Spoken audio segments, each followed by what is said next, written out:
ये कहानी है एक गरीब पिता और उसकी बेटी की। एक बार की बात है, एक गांव में एक गरीब पिता उसकी बेटी के साथ रहा करता था। एक बार वो गरीब व्यक्ति अपनी बेटी को उसके स्कूल से लेकर शहर के एक महंगे होटल में पहुंच जाता है। उस व्यक्ति ने फटे पुराने कपड़े पहने हुए होते हैं और उसकी बेटी स्कूल की ड्रेस पहनी हुई थी।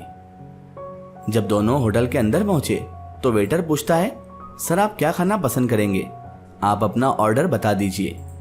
तब उस व्यक्ति ने कहा कि आप मेरी बेटी के लिए एक प्लेट पाव भाजी लेकर आइए, बस इसके अलावा मुझे कुछ नहीं चाहिए। वेटर ने कहा, सर आप कुछ नहीं लेंगे, आपके लिए भी कुछ लेकर आ जाता हूँ। तो गरीब व्यक्ति ने कहा, मेरे लिए कुछ नहीं, आज मेरी बेटी के लिए ही पार्टी है। मैंने इससे वादा किया था कि अगर तुम इस जिले में 10th क्लास में टॉप करोगी तो तुम्हें मैं सबसे महंगे होटल में पार्टी दूंगा, तो आप सिर्फ बच्चे के लिए पाव भाजी ले आइए। वेटर ये बात सुनते ही दौड़कर अपने मालिक के पास गया और बोला, सर आपसे मेरी एक छोटी सी रिक्वेस्ट है, आप मेरी सैलरी से पैसा काट लेना, लेकिन आज मैं चाहता हूँ कि मैं एक बच्ची के साथ उसके पिता को भी एक प्लेट पाव भाजी खिलाऊं, क्योंकि उस बच्ची ने पूरे जिले में 10th क्लास में टॉप किया है। वो गरीब पिता है, ज्यादा पैसे नहीं होंगे, इसलिए कह रहा है कि सिर्फ बच्ची के लिए ले आओ। होटल के मालिक ने जब ये बात सुनी तो वो मुस्कुराते हुए बोले, तुम उसके पिता के लिए भी पाव भाजी लेकर जाओ, उसके लिए भी लेकर जाओ, पैसे मत लेना, और 4-5 पाव भाजी पैक करवा कर ले जाओ और 2-3 किलो मिठाई भी लेकर जाओ और उनसे कहना ये पार्टी होटल की तरफ से आपके लिए है, आप ये मिठाई भी ले जाइए और जाइए जश्न मनाइए। जब वेटर ने 2 प्लेट पाव भाजी लाकर उस टेबल पर रखी तो वह व्यक्ति चौंक गया और बोला, भैया मैंने तो आपसे एक ही पाव भाजी मंगाई थी, 2 आपने क्यों लाकर दे दी? आपको शायद पता नहीं है, मेरे पास पैसे नहीं है भैया। और वो उदास हो गए। वेटर बोला, अरे सर आप हमें शर्मिंदा मत कीजिए, ये पार्टी तो आपको होटल की तरफ से दी गई है। आपकी बेटी हमारी बेटी भी तो है और हमारी बेटी ने ही तो टॉप किया है, और आपके लिए होटल के मालिक की तरफ से और होटल की तरफ से ये मिठाइयाँ हैं, ये लेकर जाइए और जाइए आप जश्न मनाइए। बेटी और पिता दोनों खुश हो गए। उन्होंने खुशी खुशी पहले तो वहां पर पाव भाजी खाई, उसके बाद पैक करी हुई पाव भाजी और मिठाई लेकर घर चले गए। पिता और बेटी दोनों बहुत खुश हो गए थे। कई साल बीत गए। उस गरीब पिता की लड़की अब यूपीएससी की तैयारी करके कलेक्टर बन चुकी थी और इत्तेफाक से उसकी पोस्टिंग उसी शहर में हो गई थी।